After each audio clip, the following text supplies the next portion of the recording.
La fin de soirée. Vous la connaissez aussi bien que moi. Vous êtes chez vous, seul. Le film à la télé vient de se terminer, et vous regrettez pour la énième fois d'avoir passé votre soirée devant le petit écran, au lieu de continuer votre livre. Il fait nuit dehors, depuis maintenant un bon bout de temps. Les jours ont bien raccourci. Vous bâillez. Déjà 23h30 ? Décidément, faut vraiment qu'ils arrêtent avec toutes ces pubs. Le film ne durait que 2 heures.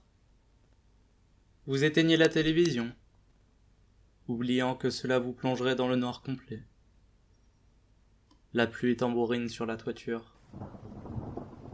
Le tic-tac de l'horloge résonne dans toute la maison, vous rappelant votre solitude et votre vulnérabilité.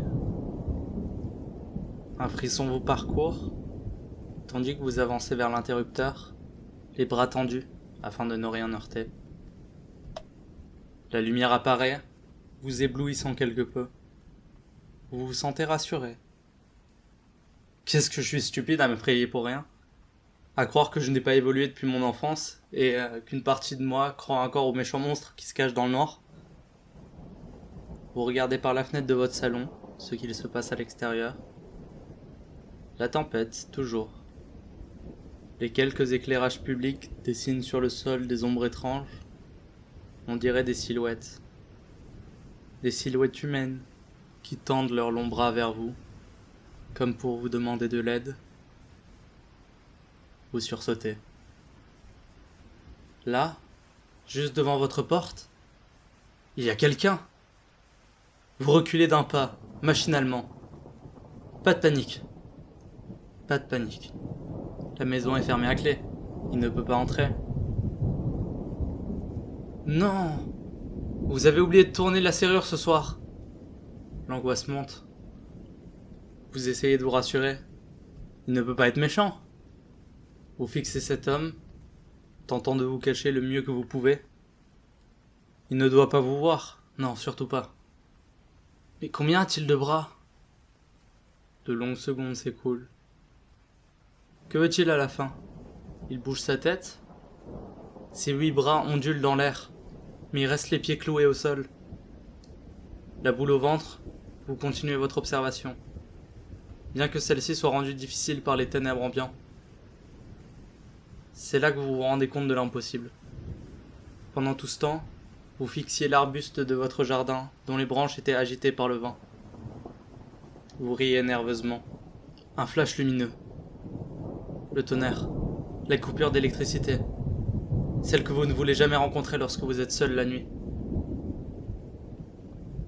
Vous montez les escaliers tout doucement. Il ne faudrait pas louper une marche dans l'obscurité. Le vent souffle fort dehors. Vous entendez murmurer votre prénom. Vous tournez la tête, le cœur battant à tout rompre. C'était juste derrière vous. Mais non, il n'y a rien. Ou plutôt, vous ne voyez rien. L'ascension vers votre chambre continue. Accélérez, arrivez à la chambre le plus vite possible, se réfugier sous la couverture. Enfin, vous êtes à l'étage. Votre chambre est à gauche, il faut juste traverser le couloir. Vos yeux se sont habitués à l'obscurité. C'est rassurant. Vous pouvez à peu près voir où vous allez. Vous pouvez aussi voir cette silhouette remuant à l'autre bout du couloir. À peine avez-vous le temps de pousser un cri que quelqu'un souffle votre prénom dans votre nuque. Vous vous retournez d'un coup. La pluie tombe de plus en plus fort. Le vent fait trembler les murs de la maison. Un claquement assourdissant, des aboiements. Cela vient du salon, il est entré, c'est sûr. Les animaux sentent les présences. Vous ne pourrez pas dormir en sachant que cette chose est chez vous. Il faut descendre.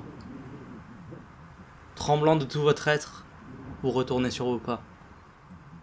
Un corps se souffle dans le cou, un corps se murmure. Toujours ces aboiements crispants. La porte d'entrée est ouverte. Le vent et la pluie s'engouffrent dans la maison, avec une puissance incroyable. Vous regardez vite dehors, sans rien remarquer de spécial. L'arbuste remue violemment. Après avoir fermé la porte à double tour, vous restez un moment dans l'entrée. tentant de discerner quelque chose qui pourrait s'apparenter à un être vivant. Votre chien se tait soudainement. Il semble n'y avoir rien de spécial dans cette pièce.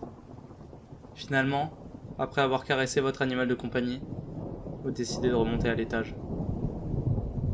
Il est encore là, au bout du couloir. C'est un cauchemar. Il vous fixe. Qui est-il? Il a 2 bras, mais... Le miroir. Il est votre reflet. Tss, comment ai-je pu être aussi stupide? Enfin, vous poussez la poignée de la porte de votre chambre et entrez. Il fait froid, un souffle. Votre prénom encore. Vous hurlez, n'en pouvant plus. Qui que tu sois, laisse-moi tranquille, je t'en prie! C'est alors que vous remarquez que la fenêtre est ouverte. Encore un courant d'air. Le vent glisse sur les volets et semble murmurer. Vous le connaissez aussi bien que moi. Ce monstre, plus effrayant que n'importe quelle créature fantastique, plus terrifiant que n'importe quel tueur psychopathe. Ce monstre, qui n'est que votre imagination.